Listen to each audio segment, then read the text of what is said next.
In the name of the Father, the Father, Son, the and the Son, Holy and Spirit. the Holy Spirit. Amen. Amen. Come, Holy Spirit, fill the heart of your faithful and enkindle in them the fire of your divine love. Send forth your Spirit, and they shall be created, and you shall renew the face of the earth. O God, who by the light of the Holy Spirit did instruct the hearts of the faithful, grant us by the same Holy Spirit to relish what is right and just, and always to rejoice in his consolation through Christ our Lord. Amen. Amen. Amen. From the Holy Gospel according to Luke. Glory Glory to to Glory you, to O you, Lord. O Lord. At that time, so many people were crowding together that they were trampling one another underfoot. Jesus began to speak first to his disciples. Beware of the leaven, that is, the hypocrisy of the Pharisees. There is nothing concealed that will not be revealed, nor secret that will not be known. Therefore, whatever you have said in the darkness will be heard in the light, and what you have whispered behind closed doors will be proclaimed on the housetops. I tell you, my friends, do not be afraid of those who kill the body, but after that can do no more. I shall show you whom to fear. Be afraid of the one who, after killing, has the power to cast into Gehenna. Yes, I tell you, be afraid of that one. Are not 5 sparrows sold for 2 small coins? Yet one of them has escaped, yet not one of them has escaped the notice of God. Even the hairs of your head have been counted. Do not be afraid. You are worth more than many sparrows. The Gospel of the Lord. Praise to Praise you, to Praise you, to Lord you, Lord. Lord Jesus Jesus Christ. Christ. For today's gospel, the 3 pointers are: number 1, Jesus warns us about living a life of hypocrisy. As Christians, we should live without much double talk and lies. Number 2, let us live in the way that Jesus has taught us. Let what you say be simply yes or no. Anything more than this comes from evil. Number 3, the truth will set us free. And when we live by the gospel truth that Jesus preached, we have no one to fear. How true is this in your daily living? Amen.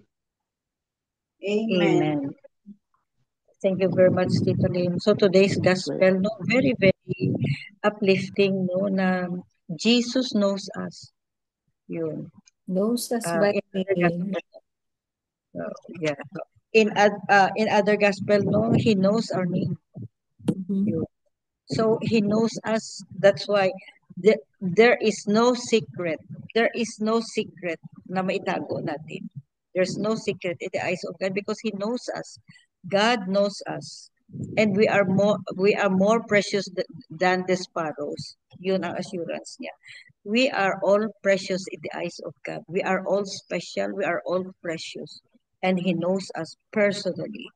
That's why no need to be hypocrite, no need to hold the secret because He knows us. Don't be hypocrite. Kaya Jesus always called the attention of the Pharisees because of their hypocrisy. Because Jesus knows them. They Jesus knows the heart of these Pharisees. Kaya ano hypocrite sila. What is hypocrite? No, pretending you are not, pretending to be one but you are not. So um I'm going to read to you, no, very short lang, no, few paragraph from Tito Ricky ba. Very, very nice ito kay Tito Ricky, no, na um, Jesus, ito. Second verse. Jesus assured us that we are precious to Him and that He is concerned with the details of our lives. For even the hair in your head, we have been counted. Have been counted. Do not be afraid. You are worth more than many sparrows. Yun ang assurance ni Jesus. He knows our hopes and fears. It is present in our times of joy and sorrow, in our moments of achievements and failures. Let us humbly entrust our lives to Him and accept His will so that His love will enter our hearts and minds and be radiated to others. Ang ganda no, ng assurance. Ang assurance ni Jesus sa atin pa na do not be afraid. I know you. I know you. I know your name. I know your dreams, your aspirations. I know what's going on in your life. We are assured of His presence in our life, whatever situation, be it in happiness or sadness or in times of trials, nandoon siya. He is always present in our lives. So that's a good and good assurance, no? And we all thank the Lord, no, for this assurance na He is always with us. Amen. Amen. Tito Mans. Yeah, this Marinos. Have we ever openly voiced our opinion about something that is clearly wrong? For example, when we notice something that isn't right within our family or in our church community, what do we normally do? Do we simply stay silent, as if we see nothing and hear nothing? Because we're afraid that we might be misunderstood or rebuked. The best course of action for us in such a situation is to do something that will help resolve the problem. Keeping silent and pretending to see and hear nothing is never an option for followers of Jesus. We are called to act without fear and to do what is right, good, and pleasing to God. As followers of Jesus, we must make sure that we remain relevant and involved in the life of our faith communities. We are meant to be catalysts of peace, builders of bridges, and instruments of reconciliation. This is what it truly means to follow Jesus, to courageously step into situations where we can bring light, truth, and harmony. But to be effective, we must do this with calmness, humility, and love. We should not throw our weight around or bully others to get our way. Instead, we are to reflect the gentle yet powerful presence of Jesus in every word we speak and every action we take. For how can we become His instruments of healing and reconciliation if we act like bullies or dictators? Let us be courageous yet gentle, bold yet humble, firm yet loving, just like Jesus. Are we willing to step out of our silence and become God's voice of truth and peace in our homes, communities, and the world around us? Amen. Amen. Amen. Very relevant these days, no? What with this enormous problems on corruption. You see? You cannot just keep silent. That's why people are taking it to the streets, shouting, exposing the inability of the government, people, the officials in government to correct their people working in different departments, different what do you call this? Branches in government. Every corruption. there is so much corruption. See? That's why people are suffering. There's so much poverty because they have cornered practically all the money that supposed to belong to the poor, to be given to the poor. Ninakaw na eh. No? Ginamit Trillions. kung saan-saan. Yes, so big amount of money. Kaya Grabe. walang nangyayari. Politicians themselves conniving with each other. That's the result of all this. Nothing can be hidden. No secret that cannot be revealed. No wrongdoing can be hidden in the eyes of God. Makalusot ka man dito, pero sa justice ng Panginoon, never. Eh? Di nila naisip yun. Basta naisip nila pera.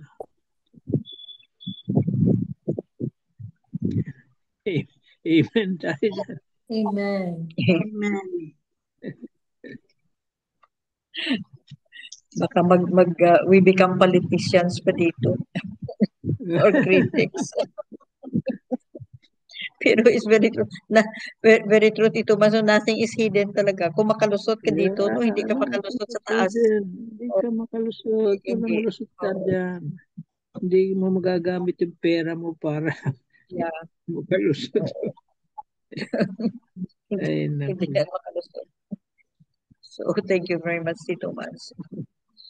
Either Sabet or Itabel. Sabet. Good evening. Ano lang, short reflection na I will read and then I will share the homily of Father kanina. Okay. God knows all. When we say that we trust God, how much of it comes from the heart and how much of it is for the benefit of those listening to us. Sometimes if we put on a mask to hide our fears and worries, telling others that we're okay when we're really not. During the pandemic years, the phrase, "it's okay not to be okay," became popular, even becoming the title of a hit K-drama, Korean drama. Even before this saying became commonplace, however, Jesus had already said there was nothing concealed that would not be revealed. The Lord sees right into our souls, past all our pretenses and masks. What is the content of our prayer time? How truthful are our cries or pain and sorrow? Do we edit our supplications before God?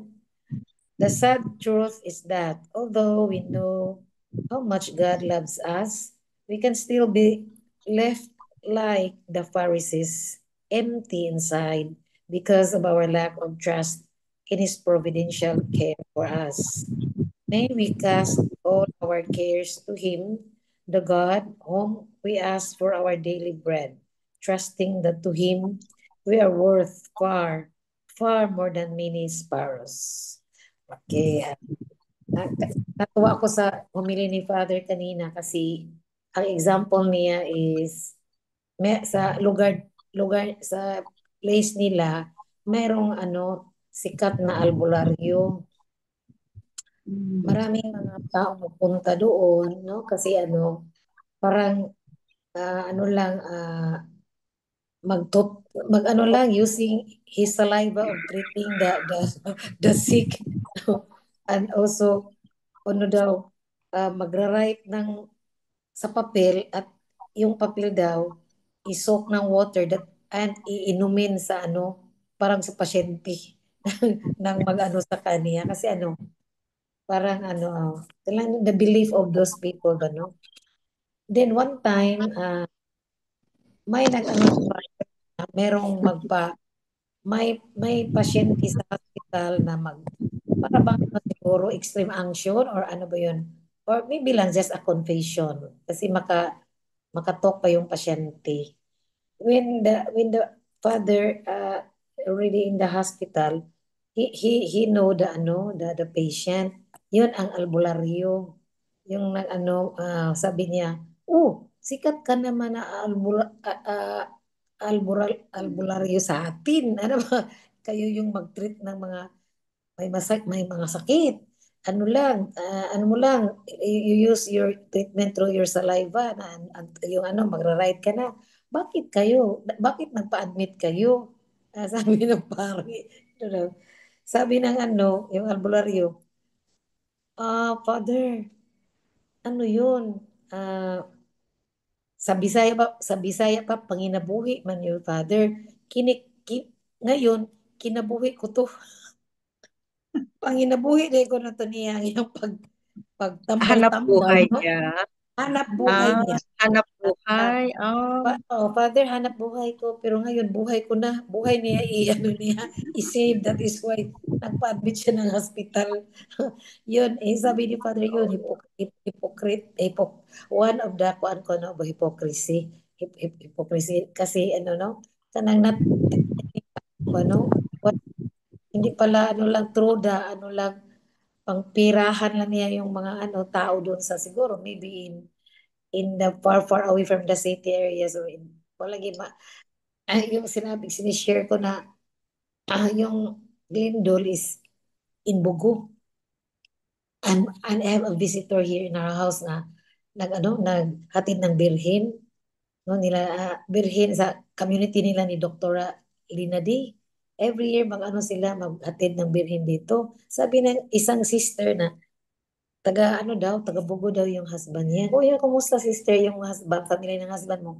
Okay man sister, but I don't know sister, I cannot understand kanang yung place nila, yung mga in-laws ko, kung bakit siya, grabe sila, tuo-tuo man yun. Parang ano ba, ah, may mga beliefs sila, saka may mga anting-anting, yung mga anting-anting. Yeah. That's bad. Parang confirm talaga kasi yung mga gagrupo namin sa community, not only in Bugok, basta going to north na, na, sa mga ba, kawawa naman because siguro walang mga their spiritual knowledge is lang, walang siguro ng mga doon, mga priest, no?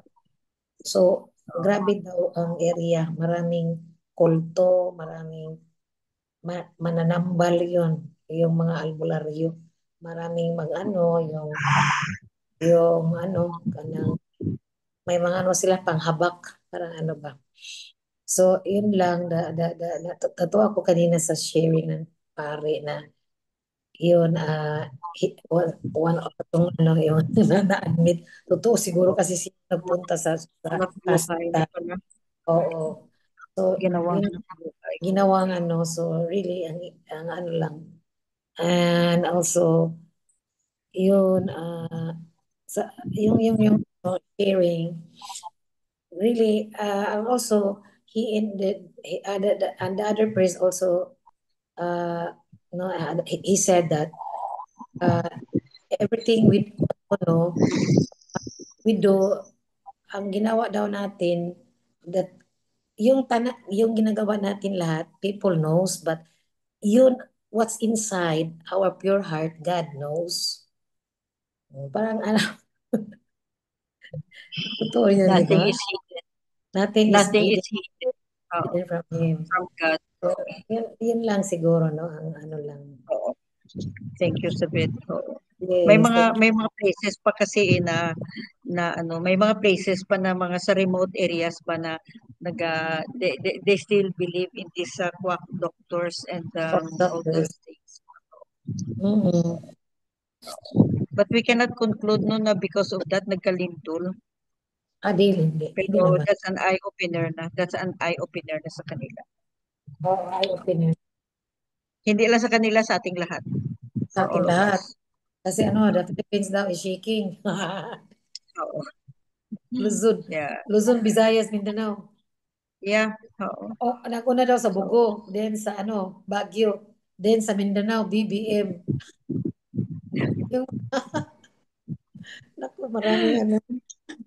Uh, so thank you very much. So let's continue to pray ba? Continue on praying. Pray you. Praying for one another and praying for protection against these calamities, no, whether it's man-made or or natural. But it's really a wake-up call. It's really a wake-up call, and maybe God is trying to awaken us, no, because He knows what is in our hearts. God knows what is in our hearts. Who knows, no? When we hear the Pharisees, Jesus was condemning the Pharisees because they are hypocrites, no? Ang focus natin is, oh yeah, oo nga, totoo nga, ang mga Pharisees, they are hypocrites. What about ourselves? Yun. Have we examined ourselves and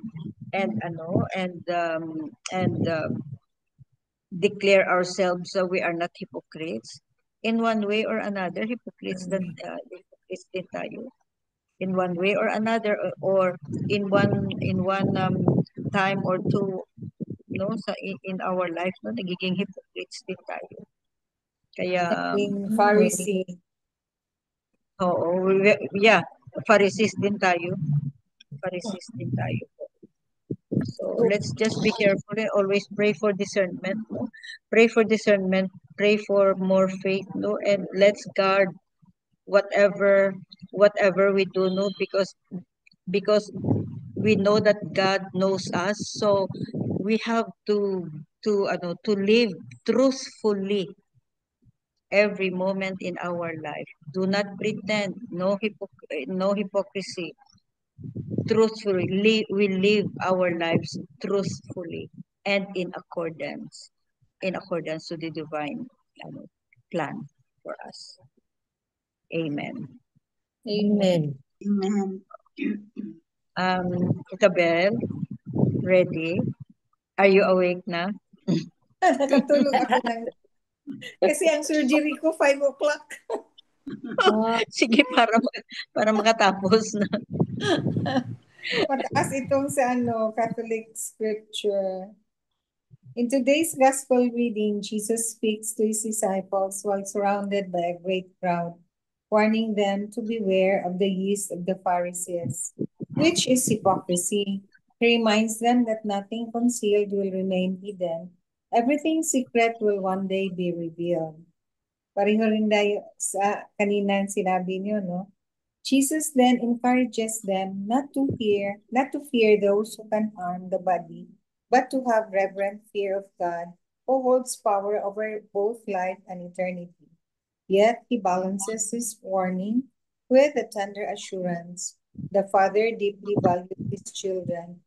Even the sparrows sold for only a few coins are under his care, and the very hairs of our heads are numbered.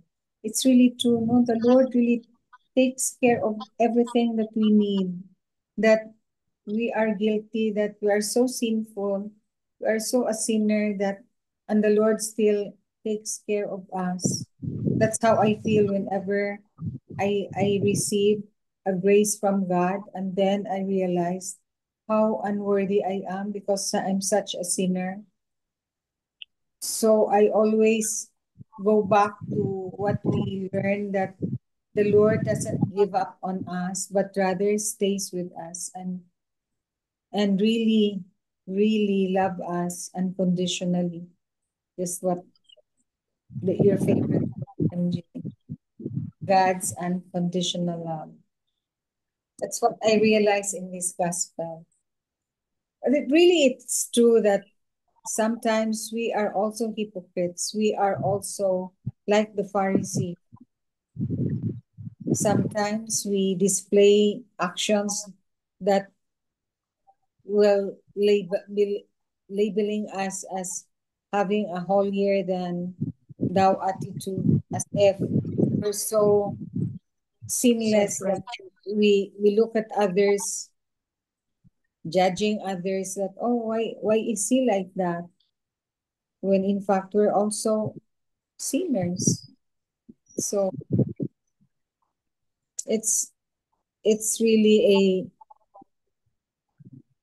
Is it a wake-up call or is it a realization on our part, giving us the resolve not to be like the Pharisees? Amen. Amen. Amen. Very true. Thank you, Tita Bell. Very, very true. Wake up call. Tito Mans, for your concluding wisdom. Yeah.